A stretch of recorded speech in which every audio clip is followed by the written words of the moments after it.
చంద్రబాబు గారు వాగ్దానం చేసినప్పుడు ప్రతి తల్లికి ఎంతమంది బిడ్డలుంటే అంతమంది, ఒకరుంటే 15,000 వస్తుంది, ఇద్దరుంటే 30,000 వస్తుంది, ముగ్గురుంటే 45,000 వస్తుంది, నలుగురుంటే ఏకంగా 60,000 వస్తుంది అని చంద్రబాబు గారు ఊదరగొట్టి మరీ క్యాంపెయిన్ చేశారు. మరి ఈ స్కీమ్కు విధి విధానాలు ఎలా ఉంటాయి?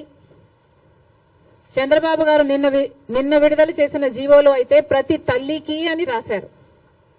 అంటే ఈ పథకం ప్రతి తల్లికి 15,000నా లేకపోతే ప్రతి బిడ్డకు 15,000నా? చాలా కన్ఫ్యూజింగ్ గా ఉంది. ఈ సాక్షి పత్రిక అయితే ప్రతి తల్లికి 15,000 మాత్రమే, అంటే ఒక్కరికే ఇస్తారు, తల్లికి ఇస్తారు, ఒక బిడ్డకు చొప్పునే ఇస్తారు, మిగతా వాళ్ళకందరికీ ఎగనామం పెడతారు అని సాక్షి రాయడం జరిగింది. మరి చంద్రబాబు గారు దీనికి క్లారిటీ ఇవ్వాలి. ఈ పథకం వర్తిస్తున్నది ప్రతి తల్లికి 15,000 లేకపోతే ప్రతి బిడ్డకు 15,000?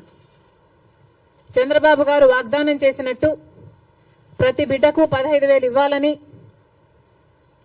ఆ లెక్కన నలుగురు బిడ్డలుంటే 60,000 ఇవ్వాలని మేము డిమాండ్ చేస్తున్నాం.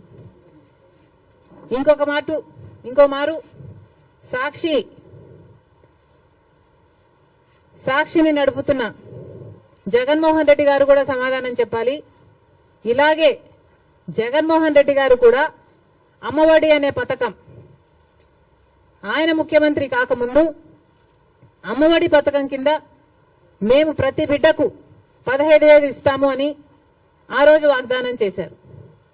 తర్వాత ముఖ్యమంత్రి అయ్యారు జగన్మోహన్ రెడ్డి గారు, ప్రతి బిడ్డకు 15,000 ఇవ్వలేదు, ఒక్క బిడ్డకు మాత్రమే. అంటే ప్రతి తల్లికి 15,000 అన్నట్టుగానే జగన్మోహన్ రెడ్డి గారు కూడా వ్యవహరించారు. మరి జగన్మోహన్ రెడ్డి గారికి ఆ వాగ్దానం గుర్తులేదేమో ఈ రోజు చంద్రబాబు గారి గురించి రాస్తున్నారు. జగన్మోహన్ రెడ్డి గారు కూడా ఇదే వాగ్దానాన్ని ఇచ్చి మాట తప్పడం జరిగింది. తల్లికి 15,000 అని అనకుండా ఆ రోజు బిడ్డకు ఎంతమంది బిడ్డలుంటే అంతమంది బిడ్డలకు 15,000 ఇస్తాము అని తాను చెప్పడమే కాదు, జగన్మోహన్ రెడ్డి గారి తరపున క్యాంపెయిన్ చేసిన నేను కూడా, నాతో కూడా అదే వాగ్దానమే చెప్పించారు.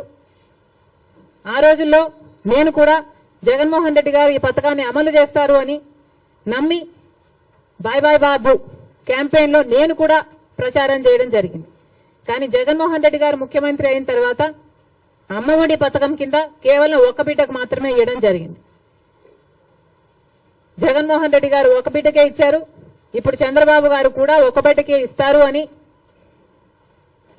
అర్థం వచ్చేటట్టుగా నిన్న జీవోలో ప్రతి తల్లికి 15,000 అని రాయటం జరిగింది. కాబట్టి చంద్రబాబు గారు దీని మీద క్లారిటీ ఇవ్వాల్సిన అవసరం ఉంది అని కాంగ్రెస్ పార్టీ డిమాండ్ చేయడమే కాకుండా ప్రతి బిడ్డకు మీరు వాగ్దానం చేసినట్టు సూపర్ 6 లో ఉన్న ప్రతి వాగ్దానము నిలబెట్టుకోవాలని కాంగ్రెస్ పార్టీ చంద్రబాబు గారిని, కూటమిని డిమాండ్ చేస్తున్నాం.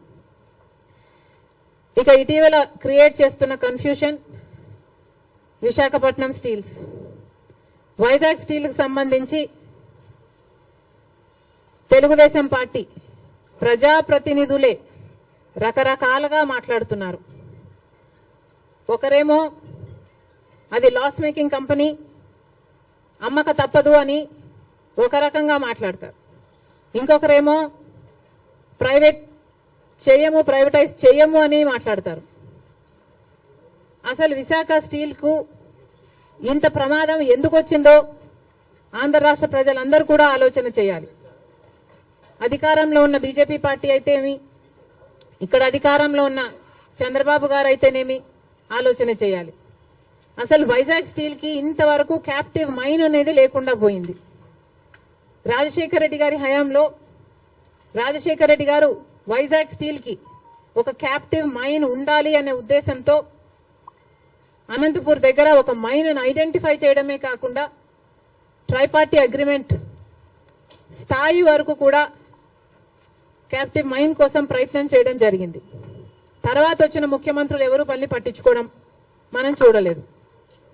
రాజశేఖర రెడ్డి గారు ముఖ్యమంత్రిగా ఉన్నప్పుడు ఆర్థికంగా కూడా వైజాగ్ స్టీల్ కి 100 కోట్లు ఇచ్చి ఆదుకోవడం జరిగింది.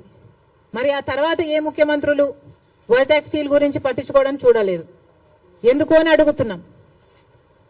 ఇప్పుడు మాట్లాడుతున్న తెలుగుదేశం వాళ్ళు చెప్తున్న మాటలు మేము మోడీతో మాట్లాడతాం, ఒప్పిస్తాం అన్నట్లుగా మాట్లాడుతున్నారు. అంటే మోడీ ఒప్పుకోకపోతే వైజాగ్ స్టీల్ ప్రైవేటైజ్ చేస్తారా?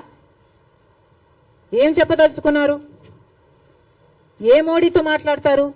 ఏ మోడీ గారైతే మనల్ని 10 సంవత్సరాలుగా మోసం చేస్తూ వచ్చారో, ప్రత్యేక హోదా ఇస్తాము అని మోడీ గారు 2014లో తిరుపతిలో మాటిచ్చిపోలేదా? మరి 10 ఏళ్లుగా ఏం చేశారు మోడీ గారు? ఒక్క వాగ్దానమైన మోడీ గారు నిలబెట్టుకోగలిగారా?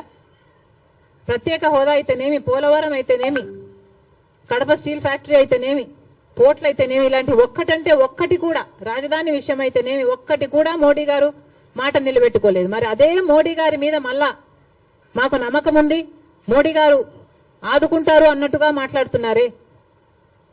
టీడీపీ పార్టీ గుర్తుపెట్టుకోవాలి, రాత్రి పడిన గుంటలోనే పగలు కూడా పడే ప్రమాదం ఉంది. ఒకసారి ఆలోచన చేసి మీరు ఎవరిని నమ్ముతున్నారో, ప్రజలకు ఏం మాట్లాడుతున్నారో, ఏం మాటలు చెప్పారో ఆలోచన చేయండి. మోడీ అంటేనే మోసం, మోడీ అంటేనే వెన్నుపోటు. ఆంధ్ర రాష్ట్రానికి ఇప్పటికే 10 సంవత్సరాలుగా వెన్నుపోటు పొడుస్తూనే ఉన్నాడు మోడీ గారు. అలాంటి మోడీ గారి చేతుల్లో వైజాగ్ స్టీల్ పెట్టడం అన్నది దారుణం. జగన్మోహన్ రెడ్డి గారు 5 సంవత్సరాలు ముఖ్యమంత్రిగా ఉండి కూడా, రాజశేఖర్ రెడ్డి గారికి అంత ఇష్టమైన ప్రాజెక్ట్ అది అని తెలిసి కూడా, రాజశేఖర్ రెడ్డి గారు వైజాగ్ స్టీల్స్ కోసం, క్యాప్టివ్ మైన్ కోసం ప్రయత్నించడమే కాకుండా, ఆర్థికంగా ఆదుకోవడమే కాకుండా, రాజశేఖర్ రెడ్డి గారు అంతా వైజాగ్ స్టీల్ కోసం చేస్తే, ముఖ్యమంత్రిగా ఉండి కూడా జగన్మోహన్ రెడ్డి గారు ఒక్క ఫింగర్ కూడా ఎత్తలేదు వైజాగ్ స్టీల్ ని కాపాడడం కోసం. ఎందుకు అని అడుగుతున్నాం. వైజాగ్ స్టీల్ నష్టాలలో ఉందా అన్నట్టుగా ఆ గ్రూపుల ఆర్గనైజేషన్లు వచ్చి మాట్లాడితే, అయ్యో నష్టాలలో ఉందా అన్నట్లుగా జగన్మోహన్ రెడ్డి గారు ప్రశ్నించడం జరిగింది. ఇప్పుడు చంద్రబాబు గారేమో నోరిప్పకుండా వాళ్ళ చేత కన్ఫ్యూజింగ్ స్టేట్మెంట్స్ ఇప్పిస్తున్నారు. చంద్రబాబు గారిని డిమాండ్ చేస్తున్నాం, చంద్రబాబు గారే మాట్లాడాల్సిన అవసరం ఉంది. చంద్రబాబు గారే ఢిల్లీలో మీడియా కాన్ఫరెన్స్ పెట్టి, ఢిల్లీ పెద్దలు కూటమి అందరూ కలిసి వైజాగ్ స్టీల్ ప్రైవేటైజ్ చేయబోము అన్న కాన్ఫిడెన్స్, అన్న మాట ఆంధ్ర రాష్ట్ర ప్రజలకు చంద్రబాబు గారు చెప్పాల్సిన అవసరం ఉంది.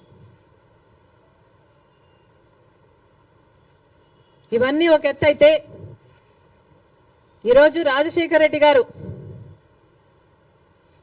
ఉమ్మడి ఆంధ్ర రాష్ట్ర నాయకుడిగా 2 సార్లు గెలిచిన నాయకుడు. అలాంటి నాయకుడికి రాజకీయాలు ఆపాదిస్తూ, గెలుపు ఓటములను ఆపాదిస్తూ, ఈరోజు రాజశేఖర రెడ్డి గారి విగ్రహాలను ధ్వంసం చేస్తున్నారు టీడీపీ గూండాలు. ఇది ఎక్కడి న్యాయమని అడుగుతున్నాం. రాజశేఖర రెడ్డి గారు